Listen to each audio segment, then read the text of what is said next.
আসেন আলাপ করি ভারত কিভাবে শত্রু দেশে কাজ করে। আপনারা জানেন যে কৌটিল্যর দর্শন মতে ভারত তার পররাষ্ট্রনীতি তৈরি করে এবং সেই অনুযায়ী কাজ করে, তার কৌশল ঠিক করে। বাংলাদেশের মতো একটা দেশ যেখানে তার দাসী হাসিনাকে সরায় প্রফেসর ইউনূস আসিছে ক্ষমতায়, সেই সরকারকে সে কিভাবে বিপদে ফেলবে তার নিদান সে কৌটিল্য থেকে খুঁজবে। তার নিদান কলে কৌটিল্য দিয়াও গেছে। আসেন দেখি ভারত এটা প্রয়োগ করতেছে কিনা। এটা লম্বা আলোচনা, ভয় নাই, মজা পাবেন, চিনতে পারবেন কিছু নতুন শত্রু, আর তার সাথে আগামী শত্রুদেরকে মোকাবেলা করার কিছু রসদও পাইবেন। যারা আগের ভিডিওটা দেখেন নাই তারা দেখে আসতে পারেন। এটা ওই যে ইন্ডিয়া ক্যাঙ্কা করে কৌটিল্যর নীতি প্রয়োগ করে, তাহলে এই আলোচনা বোঝা অনেক সহজ হবে। চলেন আল্লাহর নামে শুরু করি। কৌটিল্য তার অর্থশাস্ত্রে গুপ্তচর বৃত্তির একটা আলাদা অধ্যায় রাখছে। এই গোয়েন্দাগিরি বা গুপ্তচর বৃত্তিকে বলছেন গুড়ো পুরুষ। গুড়ো পুরুষ সংস্কৃত বাংলা আর কি। তবে আমরা বোঝার সুবিধার্থে গোয়েন্দা বা টিকটিকি বা রয়্যাল এজেন্ট বা ভারতের দালাল হিসাবে বলবো, একই জিনিস আর কি। কৌটিল্য অন্য রাজার ক্ষেত্রে বা শত্রু রাজার ক্ষেত্রে বা তার দেশে গোয়েন্দা কার্যক্রমের জন্য 4 ধরনের গোষ্ঠীকে মূল টার্গেট হিসেবে বিবেচনা করে। 4 ধরন: ক্রুদ্ধবর্গ, ভীতবর্গ, লুব্ধবর্গ, মানিবর্গ। ভয় পায়েন না, সহজে বুঝায় বলবো। প্রথমে দেখি ক্রুদ্ধবর্গ কারা। এই বর্গের কোন কোন প্রজাতির লোক আছে যাদেরকে ভারত টার্গেট করবে। 1 নাম্বার, শত্রু রাজা, মানে ভারতের জন্য যে যারা শত্রুপক্ষ, অর্থাৎ আমাদের অন্তর্বর্তী সরকার, যাদের অর্থ বা টাকা দিবে বলে প্রতিশ্রুতি দিছে কিন্তু টাকা দেয় নাই। যেমন ধরেন জুলাই বিপ্লবে আহত ছাত্র জনতা, তাদেরকে টার্গেট করবে। এই যে আহতরা আইসা যে ঘেরাও টেরাও করতেছে, এটার পেছনে ভারতের হাত থাকতেই পারে। 2 নাম্বার, কোন শিল্প, ব্যবসা বা অন্য সুবিধা প্রদানের বিষয়ে যাদেরকে সুবিধা দেওয়া হয় নাই। যেমন ধরেন যারা মনে করে যে উপদেষ্টা পরিষদ বা অন্য জায়গায় তাদের বেশি লোক নাই, তাদের ব্যবসায়ীরা আশানুরূপ চুরি করতে না পেরে এখন দিশাহারা, তাদের লোকদের ট্রান্সফার, পোস্টিং, প্রমোশন ইচ্ছা মতো হইতেছে না, নাই তো কইছেই বিএনপি থেকে সুপারিশের পর সুপারিশ আসে, সেটা বোধহয় হচ্ছে না এখন, তাই না? যাদেরকে রাজার প্রিয়জনেরা রাজকুলে ঠাঁই দেয় নাই, মানে মন্ত্রিসভা বা উপদেষ্টা পরিষদে প্রবেশ করতে দেয় নাই, বুঝেছেন তো? এরপরে আছে রাজার আদেশে যারা প্রবাসে সংক্ষুব্ধ অবস্থায় জীবনযাপন করছেন। এটা বোঝা খুবই সহজ। যে নবনীতা, বমিতিয়াল, হ্যাঁ, আরিফ, জেপ, টিকটিকি, আসাদ নূর, এরা সবাই। আবার নতুন কিছু পাগলের আমদানি হয়েছে যাদের সাথে ওই যে আমার কাটাল রানী রাতে আড্ডা দেয় আর কি, আইতে যে আড্ডা দেয়, এই যে বুঝেছে। তারপরে যাদেরকে রাজা বা আমাদের প্রফেসর ইউনূস ডেকে এনে পরাজিত বা তিরস্কার করেছেন, বকা দিছেন, বুঝাও। তারপরে যারা অনেক ব্যয় কইরাও কাজ উদ্ধার করতে পারেন নাই। এই লিস্টে আছে মূলত আওয়ামী লীগের শেষ সময় যে সমস্ত ব্যবসায়ী কাজ পাওয়ার জন্য ঘুষ দিছে, কাজ পাইতে পাইতে তাদের আপায় পালায় গেছে। সো সেই সমস্ত ব্যবসায়ী ছাত্র জনতা বিপ্লবের সময় হাসিনারে তেল দিতে তার কার্যালয়ে গিয়া ভয় নাই আপা, ভয় নাই আপা বলে আসছে না, তাদের ব্যাপারে সাবধান। তারা ভারতের গুপ্ত এজেন্ট হওয়ার সম্ভাবনা প্রবল। ইউনিট সরকারের কাছে গিয়া যারা কোনো ধান্দা করতে পারে নাই, তারাও আছে এর মধ্যে। এরপরে আছে যারা নিজ যোগ্যতা অনুযায়ী কাজ দেওয়া হচ্ছে না বলে মনে করে, তারা এটা মনে করায় দিই আর কি। আমি পররাষ্ট্র ক্যাডারের সমস্যা নিয়ে ভিডিও করেছিলাম না, যে এটা এই জন্যে তাদের সমস্যা এখন অনেক সমাধান হয়েছে আলহামদুলিল্লাহ। আরও কিছু আছে, সেটা আরেকদিন বলবো নি। কিন্তু সবচেয়ে গুরুত্বপূর্ণ হইল ক্যাডারে দ্বন্দ্বের সমাধান করা। প্রশাসন ক্যাডারের স্যারদের কইতেছি, ওনারা আবার স্যার না ডেকলে আবার মাইন্ড করে না, তো স্যার ডেকে কইতেছি দয়া করে নিজেদের লোভ কমান। সব ক্যাডারের অফিসারদের নিজেদের ভাই আর পরিবারের সদস্য ভাবেন, তাদের সমস্যার সমাধান করেন। আমার কথা তো আপনাদের কানে ঢুকবে না। নাইলে কেন একদিকে আপনারা 25 ক্যাডারের আন্দোলনকারীদের চাকরি থেকে বরখাস্ত করতেছেন, অন্যদিকে আপনাদের আওয়ামী লীগের বন্দনা কইরা বরখাস্ত পিচ্ছি স্বৈরাচার ম্যাজিস্ট্রেটকে জামিন দিতেছেন? ফাজলামি পাইছেন? দেশ থেকে আপনাদের বাপের তালুক। হ্যাঁ, লাস্ট ওয়ার্নিং দিতেছি, এরপর আর কোনো কথা হবে না। সোজা মায়ের সোজা সজিয়াওয়ালের সামনে গরু পেলামার যে আপদ করবো, পারলে টেকায়েন। সবার নাম লিস্ট করেছি, ধরলে গেলে কাউরে ছাড়ুম না, পুরা 16 বছরের ইতিহাস ধরে টান দিমো। এরপরে আছে যাদেরকে সম্মানজনক পদ বা নিয়োগ থেকে বিদায় করা হয়েছে, তারা। এই লিস্ট নিয়ে বেশি কথা বললাম না, এটা সবার জানা আছে। এরপরে আছে যাকে রাজা তার প্রাপ্য মূল্যায়ন করেন নাই। এই গ্রুপের মূল টার্গেট হইল সেই সব লোক যারা ফ্যাসিস্টের দোষর না, কিন্তু ইউনূস স্যারের সরকার তাদেরকে যথেষ্ট মূল্যায়ন করে নাই আর কি। এই তালিকা কিন্তু অনেক বড়। যেমন ধরেন কথা কামাল এই তালিকার লোক কলে, বুঝিছাও, ওর পিছে কলে ইন্ডিয়া লাইন দেবে। এখন ইন্ডিয়ার কাছে অলরেডি সেল হয়ে গেছে কিনা ওটা উই করবে পারবে। আর তারপরে আছে যার স্ত্রীকে শত্রু রাজার কেউ করিছে। ভাই ভাই আমি কেউ কিছু করি নাই, আমি কিছু করেছি নাকি পেজে যা উত্তর টুত্তর দেই আর কি, আপনার ওইটা আপনার অন্দরমহলে গর্ব সঞ্চার করেছে, কেস খলে জটিল লাগিচ্ছে, বুঝছাও। এরপরে হইতেছে যাদেরকে কারারুদ্ধ করা হয়েছে তারাও এই গোত্রে যোগ দিবে। দেখেন এখন জেল থেকে যারা সিরকুট লেখে, ফেসবুকে স্ট্যাটাস দেয়, এই গ্রুপকে ভারত এখন অ্যাক্টিভ করতেছে। তাই আমাদের এদের বিষয়ে সাবধান থাকতে হবে।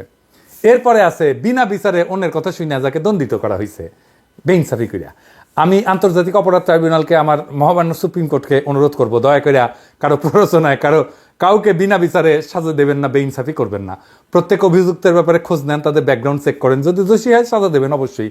অনেক ভালো লোক আছে যারা কিছুই করে নাই কিন্তু তাদেরকে হয়রানিমূলক মামলা দেওয়া হইতেছে। এই বিপ্লবী চেতনার নাম কইয়া কেউ যেন তাদেরকে ফাঁসিয়া দিতে না পারে, এটা একটু দেখবেন। পুলিশ বাহিনী আপনাদেরকে বলতেছি, আপনারা আওয়ামী দুর্বৃত্তদের কোনো মামলায় বাজ বিচার না করিয়া ঢুকাইতেছেন। আপনাদের বললে বলেন স্যার এটা তো দুর্বৃত্ত, এর মামলায় ঢুকাবো না। মামলায় ঢুকাবেন, অবশ্যই ঢুকাবেন, কিন্তু হাওয়াই মামলায় না। সে যদি দুর্বৃত্তই হয় তার দুর্বৃত্তপনা খুঁজে বের করেন, সেটা ডকুমেন্ট করেন, তারপরে মামলা দেন সেটার ভিত্তিতে। খাইটা খান রে ভাই, সত্যের পথ, ইনসাফের পথ, এটার কোনো শর্টকাট নাই। ভুয়া মামলা দিয়েন না, ভুয়া মামলায় খালাস পাওয়া যাবে দুর্বৃত্ত। আর যদি ভুয়া মামলায় শাস্তি হয় তাহলে আপনি মারাত্মক বেইনসাফি করলেন, আর পুরা জাস্টিস সিস্টেমকে একটা বেইনসাফির পাঠ করে ফেললেন। এটা একটা সমাজের জন্য, একটা রাষ্ট্রের জন্য খুবই মারাত্মক একটা অন্যায়, একটা মারাত্মক একটা ভ্রষ্টতা, এটা মাথায় রেখেন। এরপরে আছে যাদের সর্বস্ব অপহরণ করা হয়েছে, আমি জানি না কাদের সর্বস্ব অপহরণ করা হয়েছে, তবে এই কাজে অন্তত বিপ্লবের পক্ষের কেউ কোনোদিন করবে না। অন্য কেউ যেন এই কাজ করতে না পারে সেদিকে আমাদের সজাগ দৃষ্টি রাখতে হবে। আর হইতেছে যাদের পরিবারকে স্বদেশ হইতে নিষ্কৃত করা হয়েছে, এই কাজে যোগ দিবে আওয়ামী লীগের সেই নেতাদের পরিবারের সদস্যরা যাদের কুকর্মের কারণে জনগণের দৌড়ানি খেয়েছে, দেশ ছেড়ে ভাগছে। তাদের জায়গায় তাদের প্রক্সি এজেন্ট হিসেবে কাজ করবে তাদের পরিবারের সদস্যরা বা পলাতক সদস্যরা। তো কৌটিল্য মতে এই গোত্রের লোকদের ভারত যে একটা কথা বলবে, কি বলবে জানেন? সে বলবে যে প্রমত্ত হাতি যেমন সামনে জাপায় তাই নষ্ট করে, তেমনি এই অন্ধ রাজা মানে প্রফেসর ইউনূস রাজনীতি করার যোগ্যতা হারাইছেন। অজ্ঞ মন্ত্রীদের দ্বারা পরিচালিত এই রাজা মানে প্রফেসর ইউনূসের সরকার সবাইকে শেষ করে দেওয়ার জন্যই উদ্যত হয়েছে। এই বইলা ভারতের গোয়েন্দারা বলবে যে এই রাজার প্রতি আপনারা অনাস্থা তৈরি করেন, না হলে এই রাজা মানে প্রফেসর ইউনূসের সরকার আপনাদের ক্ষতি করবে। এখন কি আপনারা এই ক্যাম্পেইন, প্রফেসর ইউনূসের ক্যাম্পেইনের সাথে এই কথাগুলোর মিল খুঁজে পান? কাদের সাথে ভারতের এনগেজমেন্ট হয়েছে বুঝতে পারবেন এখন আমার কথার সাথে মিল করে করে যদি খুঁজেন, তাহলেই বুঝবেন কার সাথে ভারতের এনগেজমেন্ট হয়ে গেছে। এরপরে আছে ভীতবর্গ। আসছেন দেখি এই ভীতবর্গ কারা। কৌটিল্য মতে এই গোত্রেও কয়েক ধরনের লোক যুক্ত হবে। এক নাম্বার হইতেছে যে ব্যক্তি নৃশংস কর্ম করিয়া নিজেকে দূষিত করছেন। এদের চেনা খুব সহজ, এরা আওয়ামী লীগের ফ্যাসিবাদের দালাল, পুলিশ প্রশাসন, সামরিক বাহিনীর সদস্যরা, ডিজিএফআই, তারপরে এনএসআই, তারপরে বিজেপি, তারপরে ধরেন আওয়ামী যুবলীগের গুন্ডারা। এরা ভারতের দালালের মতো এই দেশের ক্ষতি করার চেষ্টা করবে যেন প্রফেসর ইউনূসের সরকার ব্যর্থ হয়। এরপরে আছে যে ব্যক্তি ভারতের শত্রু রাজার দ্বারা অত্যাচারের শিকার হয়েছে, মানে যে সমস্ত জেলবাসী, হ্যাঁ ভারতবাসী এবং প্রবাসী আওয়ামী দালাল আছে যারা দেশে ফিরতে পারতেছে না, তারা সবাই ওই গোত্রের আওতায় আসবে। এরপরে আছে যে ব্যক্তির পাপ কর্ম প্রকাশ করা হয়েছে। এই তালিকাকালে অনেক বড়, যাদের পাপ প্রকাশিত হয়েছে তারা সবাই এই শত্রু গোত্রে পড়বে। 5ই আগস্টের পরে এদের বিষয়ে আরো তথ্য প্রকাশ করা দরকার ছিল, তাই এই তালিকায় সবাইকে চোখে চোখে রাখতে হবে। এই তালিকায় যারা আছে, যাদের তথ্য প্রকাশিত হচ্ছে, আমার কাছে টেরাবাইটের পর টেরাবাইট ডাটা আছে। কোনো অলিগার, কোনো ব্যবসায়ী প্রফেসর ইউনূসের সরকারকে বেকায়দা ফেলার কাজ করলে তাকে করলে ধরবো, ওইটা দিয়ে আজ আমার ক্ষুদ্র ভ্রাতার ভগিনীরা কবে দাদা আজ কোনো বিশেষ ক্লিপ শোনাবেন না? শোনাবো খুশি করে দিবনি এপিসোডের শেষে। যাই হোক, আসেন আলাপে আসি। এরপরে আছে তারা যে ব্যক্তি সমান অপরাধকারীকে সাজাপ্রাপ্ত হইতে দেখছে এবং ভীত যে তার মনে সে মনে করতেছে আমারও তো এই সাজাটা হবে। এই তালিকায় কারা থাকতে পারে জানেন? যাদের ধরা হয়েছে এবং তারা একই অপরাধ করেছে। ধরেন এমপি ধরা হয়েছে, হাসিনার এমপি, 900 ভোটের এমপি। এখন 900 ভোটের এমপি যারা আছে তারা সবাই এই তালিকার যাবে। আর আন্তর্জাতিক অপরাধ ট্রাইব্যুনাল থেকে রায় যখন আসা শুরু হবে, কার্যকর হওয়া শুরু হবে, তখন এই তালিকা বড় হবে। গোয়েন্দা সংস্থাগুলোকে এদের দিকে কড়া নজর রাখতে অনুরোধ করতেছি। একই সাথে জেল কর্তৃপক্ষকে বলতেছি কয়েদি মানে কয়েদি, ওরা দেশের মানুষের শত্রু, খাতির করা বন্ধ করেন। ফারুক খান কেমনে মোবাইল পায় আর ফেসবুকে স্ট্যাটাস মানায়? যদি সত্য সত্য ফারুক খান নিজে ফেসবুকে স্ট্যাটাস দেয় তাহলে ওই জেলারে সরাইতে হবে, ওই কারাগারের দায়িত্ব থাকা সবাইকে প্রত্যাহার করতে হবে, বিভাগীয় শাস্তির ব্যবস্থা করতে হবে। এরপরে আছে যে ব্যক্তিকে সাজা প্রদান করা হয়েছে, এটা তো জানেনি, এখনো সাজা হয়নি কারো, হবে, তারাও এই গ্রুপে আসবে। এরপর আছে যে ব্যক্তি সকল সরকারি দপ্তরে প্রভাব বিস্তারের সক্ষমতা রাখে, যাদের টেকা আছে, অ্যাক্সেস আছে সরকারের নানা দপ্তরে। ভাইবা বলেন তো ওয়াকার সাহেব এই সেক্টরে পড়ে কিনা? বুঝেছে। এরপরে আছে যে ব্যক্তি সহসা অনেক অর্থ সঞ্চয় করছে, এমন লোক হইল ভারতের আদানি, সে রয়ের ইশারায় কাজ করে। আর আপনারা জানেন বাংলাদেশে এমন অনেক ব্যবসায়ী আছে, যেমন ধরেন সামিট, বেক্সিমকো, এসালোম, এনার্জি প্যাক, এই সমস্ত কোম্পানি আওয়ামী লীগের সময় ফুলে ফেপে উঠছিল। তাদের দিকে খেয়াল রাখতে হবে, তাদের বিদেশে যাওয়ার উপর নজর রাখতে হবে। আর সাথে আছে ওই যে দোয়া পলক আছে না, আর বোতল জয়ের সামসা, কিছু আইটি কোম্পানি, এদেরকে জয় বাংলা করে দিতে হবে। আগে যে সমস্ত কর্মকর্তা A2I কাজ করেছে, তা সরকারি হোক আর বেসরকারি হোক, সবাইকে বের করে দিতে হবে। এরা সবাই ভারতের তথ্য পাচারের সাথে জড়িত, এরা সবাই ভারতের সুপ্ত গোয়েন্দা। এদের নিয়ে আর যাই হোক নতুন বাংলাদেশ হবে না। এবার আসেন গোপন গুরুত্বপূর্ণ কল রেকর্ড শোনাই দরবেশ বাবার, শুনেন। হ্যালো, হ্যালো, আসসালামু আলাইকুম স্যার। ওয়ালাইকুম। স্যার তোহা বলছি রিভ্যালুয়েশন ভিউয়ার্স লিমিটেড থেকে। স্যার আমি কল করেছি আপনাকে আমাদের কোম্পানির পক্ষ থেকে। স্যার আচ্ছা, দরকার নেই। হ্যাঁ শুনেছেন, হ্যাঁ এটা গুরুত্বপূর্ণ না মনে হইতেছে না? আচ্ছা এইটা শোনেন। হ্যালো, আসসালামু আলাইকুম। আসসালাম। আমি বিএ মিডিয়া থেকে শ্রাবণী বলছি। হ্যাঁ বিএ মিডিয়া থেকে শ্রাবণী বলছি। হ্যাঁ, আমরা সারা বাংলাদেশে বিয়ের জন্য পাত্রপাত্রীর সন্ধান দিয়ে থাকি। কি সেক্ষেত্রে আপনার সারা বাংলাদেশে বিয়ের জন্য পাত্রপাত্রীর সন্ধান দিয়ে থাকি। আচ্ছা, আমার দরকার নেই। হ্যাঁ দেখেছেন, বুড়া বিয়ে করবি না, ওই মনে হয় আগেই বুঝেছিল জেলত থাকা লাগবি, নতুন বউ ফেলায়, না হলে কেউ ইনকা করে বিয়ার পয়গাম ফেরায় দেয়।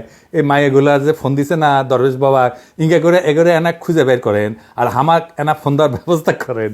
হ্যাঁ এগুলো আমার চোখে পড়ে না। আর যাই হোক, এরপরে আলাদা আসি শুনেন।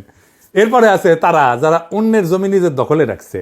এই তালিকায় কি আর বলবো, কে নাই? প্রশাসন ক্যাডার নিজেদের আবাসন করেছে, জুডিশিয়াল সার্ভিস করেছে, জমি দখল করেছে, আর দালালিকে প্রাতিষ্ঠানিক রূপ দিছে, পুলিশ করেছে, সেনাবাহিনী করেছে, আর ওই যে জলছিরি করেছেন না আবাসন, কিভাবে করেছেন তাহলে আমরা জানি। হ্যাঁ, তো সেনাবাহিনীর একটা ইউনিটের দায়িত্ব ছিল এই আবাসন তৈরি করার, যারা একমাত্র ভোগকারী সেনাবাহিনী। আর কিছু চিহ্নিত ভূমিদস্যুদের দিয়া আপনারা মানুষের জমি দখল করেছেন, খবর করলে আমাদের কাছে আছে। একই কাহিনী পুলিশের হাউজিং সোসাইটিতে, সবাই মাফিয়াদের সাথে হাত মিলাইছিলেন আর অবৈধভাবে সম্পদ দখল করেছেন। এখন বুঝতে পারছেন তো কেন তো ওদের এত অসহযোগিতা এই সরকারের প্রতি, কেন ওরা চায় যে ফ্যাসিবাদ আবার ফিরে আসুক। হ্যাঁ, লোভ আর সম্পদের ধান্দা। আচ্ছা এরপরে আছে খুবই ইন্টারেস্টিং ব্যাপার, যে ব্যক্তি রাজকুলের লোকদের আশ্রয় দিছে। ওয়াগার সাহেব নিজেরা দেখা যায় এখানে 5ই আগস্টে কত দুর্বৃত্তকে আশ্রয় দিচ্ছেন, বিভিন্ন রাজনৈতিক দলের কেন্দ্রীয় আর স্থানীয় নেতারা কত আওয়ামী লীগ দুর্বৃত্তদের আশ্রয় দিচ্ছেন। আমি আর নাই কইলাম, জামাত বিএনপি দুই দলের যেই নেতাদের নামে আওয়ামী দুর্বৃত্তদের আশ্রয় দেওয়ার অভিযোগ আছে, পাচার করে দেওয়ার অভিযোগ আছে, দেশ থেকে বাইরে করে দেওয়ার অভিযোগ আছে, তারাই আগাম নির্বাচনের জন্য চাপ দিতেছে বক্তৃতা বিবৃতিতে। মিলায় দেখেন নামগুলা, আমি আর কারোর নাম কইলাম না, শত্রু বাড়াইতে চাই না। মিলায় দেখেন যারাই চাপ কইতেছে আগাম নির্বাচনের কথা, দ্রুত নির্বাচনের কথা, তারাই এদেরকে আশ্রয় দিছে। আর যে ব্যক্তি রাজার প্রতি আনুগত্য প্রকাশ করতে চায় না, এটা তো আমরা বুঝি যে এই যে ধরেন এই 3 গোষ্ঠীর লোক এই ধরনের আনুগত্য প্রকাশ করতে চায় না, যেমন ডিজি SSF এর বাসায় আওয়ামী লীগের নেতা যদি লুকায় থাকে তাহলে আমাদের সরকার প্রধানের নিরাপত্তার গোপনীয়তা সংরক্ষিত হবে। এখনো স্বৈরাচারের অনেক দোষর আছে যারা ফেসবুকে চলে বলে কৌশলে কাঁঠাল রানী বন্দনা করে বেড়াচ্ছে, এদের চিহ্নিত করতে হবে। সেনাবাহিনী এখনো প্রফেসর ইউনূসের পূর্ণ নিয়ন্ত্রণে না, আমি প্রথম থেকে কয়ে আসতেছি, কিন্তু এটা তারা প্যারালাল ক্ষমতা কেন্দ্র গড়ে তুলছে এবং এদেরকে ইন্ডিয়া টার্গেট করবে। কৌটিল্য মতে এই গোত্রের লোকদেরকে ভারতের গোয়েন্দারা প্রভাবিত করার জন্য বলবে যে সাপ যেমন ভীত হলে যার নিকট ভয়ের আশঙ্কা থাকে তাকেই লক্ষ্য করে বিষ নিক্ষেপ করে, ঠিক তেমনি এই সরকার আপনাদের দিক থেকে অসহযোগিতার আশঙ্কায় আপনাদের উপর তার ক্ষোভ প্রকাশ করবে। অতএব আপনারা এই সরকারকে সাহায্য না কইরা অন্য রাজাকে সমর্থন করেন। কি বুঝিছেন? কারা কারা ইন্ডিয়ার খপ্পরে পড়ে বের যাচ্ছে আমরা ভারতের দর্শন জানি এবং বুঝি। যারা যারা পড়বার যাচ্ছেন তারা আপনাদেরকে আপনার উপকার করতে চায়, লাগলে নিয়েন। যখন মারা খাইবেন তখন কিন্তু পার্টি সং বাজামু, এদেশে শুনে দেন পার্টি সং, ট্যাঙ্কা করে পার্টি সং বাজামু যখন মারা খাবে ওগুলা। এবার আসেন লুব্ধবর্গ, এরা কারা?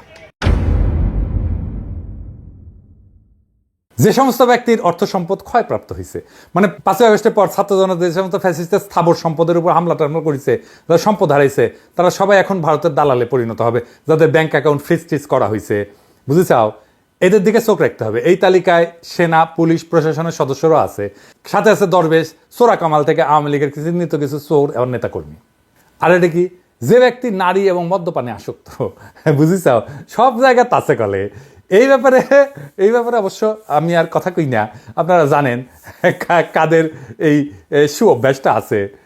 আর এটা কি, যে ব্যক্তি ব্যবসা দিয়ে ভারত থেকে লাভবান হওয়ার আশা রাখে, যাদের ইন্ডিয়ার সাথে ব্যবসা আছে, বুঝেছাও, এই তালিকা মোটামুটি দৃশ্যমান। দেখেন বিএনপির নেত্রী আদানির কথা বলে, তখন আমার কেন সন্দেহ হয়।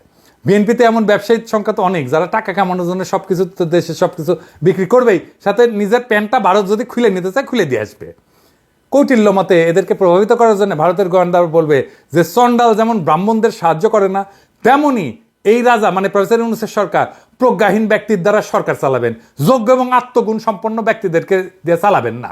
অমুক রাজা মানে যে ক্ষমতাটা আসিচ্ছে পরে, ওই ধরেন বিএনপি উপযুক্ত মানুষকে উপযুক্ত জায়গায় বসাবে, আপনারা তার সেবায় নিয়োজিত হন। বুঝেছাও? এইবার বুঝেন কিভাবে ভারতের দর্শন আর বিএনপির ন্যারেটিভ মিলা যায়। আমার কথা বিশ্বাস না হলে পরে মিলাই দেখেন, সব আওয়ামী ফ্যাসিস্ট পুনর্বাসিত হবে বিএনপির হাত ধরিয়া। আমি আজ বলে রাখলাম, তখন মিলাই দেখেন, জানি না তখন কি হবে, আবার একটা জুলাই সংগঠিত করতে হবে কিনা আমাদের, করলে করব, দেশের স্বার্থে নো কম্প্রোমাইজ। এবার আসেন দেখি মানিবর্গ কারা। কৌটিল্যের মতে এই বর্গেও কিছু ধরনের লোক থাকবে। এক নম্বর হইতেছে যে ব্যক্তি নিজেকে অত্যন্ত বিদ্বান মনে করে, হ্যাঁ, যেমন বুড়া খাটাস উপদেষ্টারা, এরা কাজ পারবে না, করবেও না, এরা খালি বিএনপি আসার জন্য রাস্তা তৈরি করবে যেন প্রফেসর ইউনূসের সরকার ব্যর্থ হয়। তারপরে আছে বিএনপির নতুন বুদ্ধিজীবীরা, সবার থেকে বেশি বুঝে, হোয়াটসঅ্যাপের একটা বুদ্ধিজীবী গ্রুপ আছে কলে ওদের, বুঝছাও, উঠি হোয়াটসঅ্যাপে খালি খালি মেসেজ মারে আর মেসেজ মারে আর প্রচুর বুদ্ধি পয়দা করে, বুঝছাও।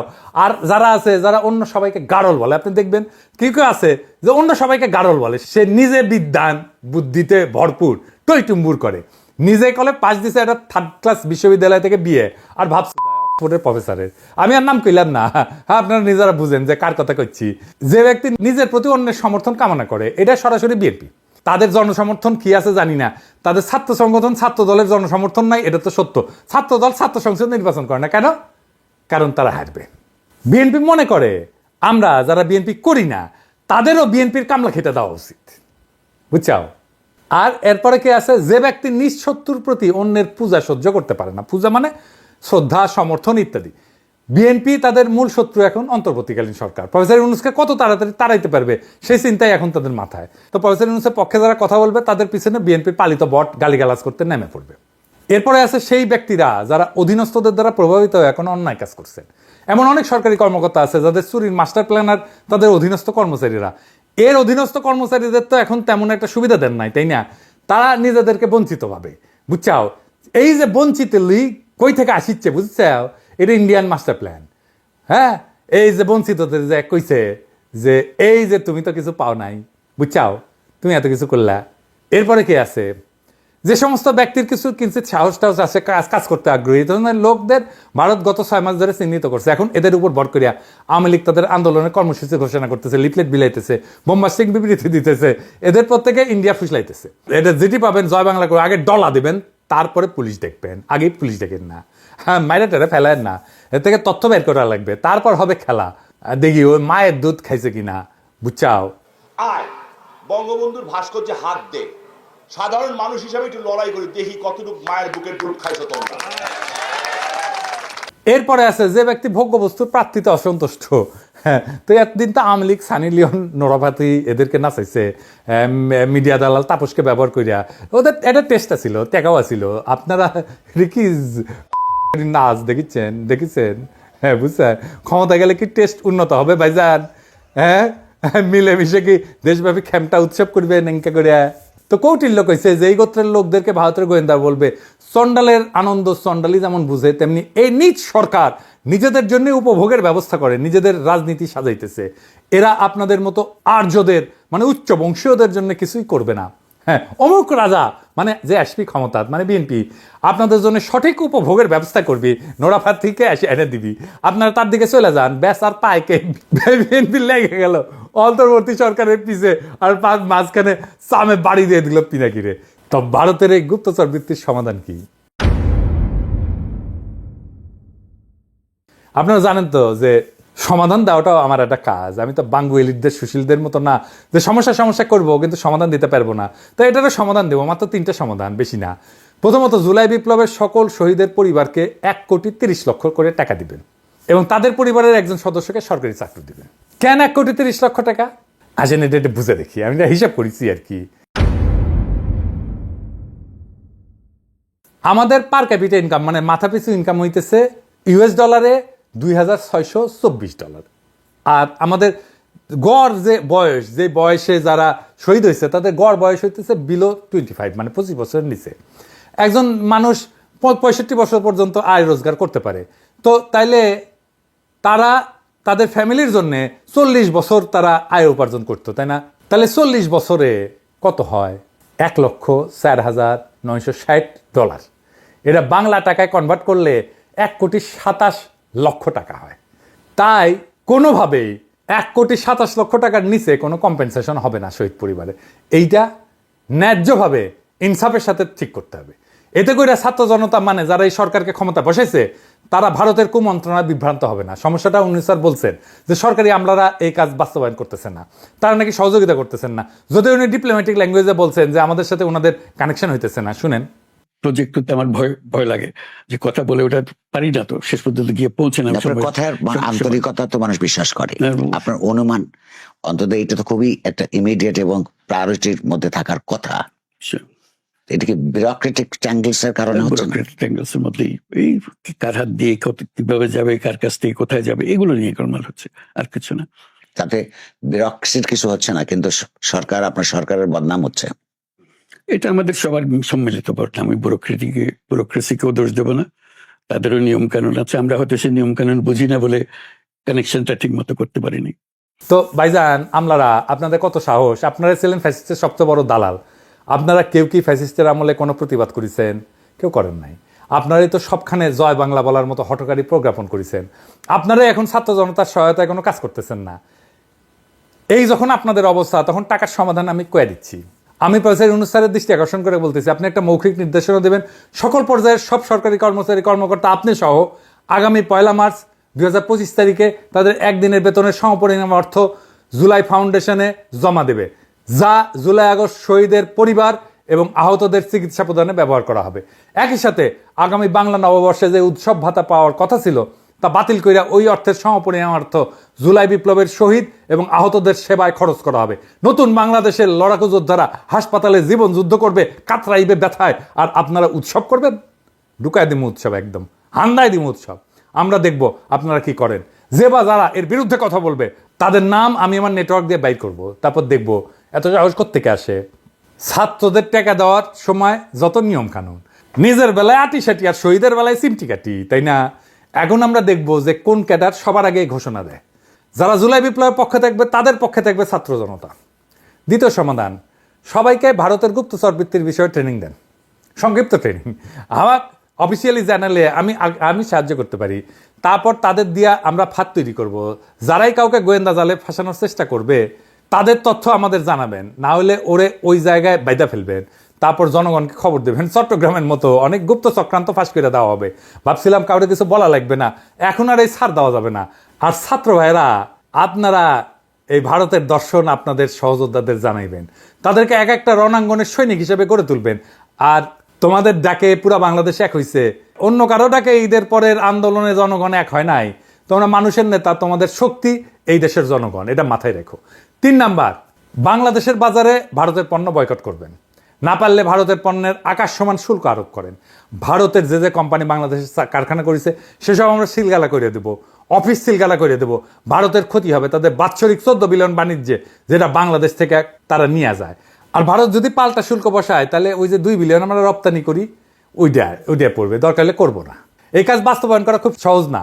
এর জন্য আমাদের কমিটেড লোক দরকার, দেশপ্রেমিক জুলাই বিপ্লবের পক্ষের শক্তি দরকার, আমাদের যোগ্য লোক দরকার সবখানে। যোগ্যদের পদায়ন করেন, গোয়েন্দা সংস্থাগুলোকে ঢাইলা সাজান। ফ্যাসিবাদের দোসর আর গুমের সাথে জড়িত যে সমস্ত সেনা এবং পুলিশ সদস্যদের চাকরিতে রাখছেন এখনো, তাদের বের করেন। সোশ্যাল মিডিয়া মনিটর করেন। যারাই ভারতের পক্ষে, ফ্যাসিবাদের পক্ষে ইনা বিনা পোস্ট দেবে তারে বসায় দেবেন। আর দয়া করে আপনাদের বুড়া উপদেষ্টাগুলোরে এই উপদেষ্টা পরিষদ থেকে বাদ দেন। আপনাদের যে সমস্ত মন্ত্রণালয় আন্ডার পারফর্মিং, তার সবগুলো উপদেষ্টাই কোন রাজনৈতিক দল সাজেস্ট করছিল এটা আমরা জানি। আর কইলাম না, আর কি, সত্যতা বাড়াইতে চাই না, তিক্ততা বাড়াইতে চাই না। ভারত ঢোকা মানেই বিপ্লবের অপমৃত্যু, এইটা আমরা হইতে দেব না। লাগলে আবার লড়াই হবে নব্য ফ্যাসিস্টের বিরুদ্ধে। আমার বাংলাদেশ আর কখনোই ভারতের উপনিবেশে পরিণত হবে না। ইনকিলাব জিন্দাবাদ।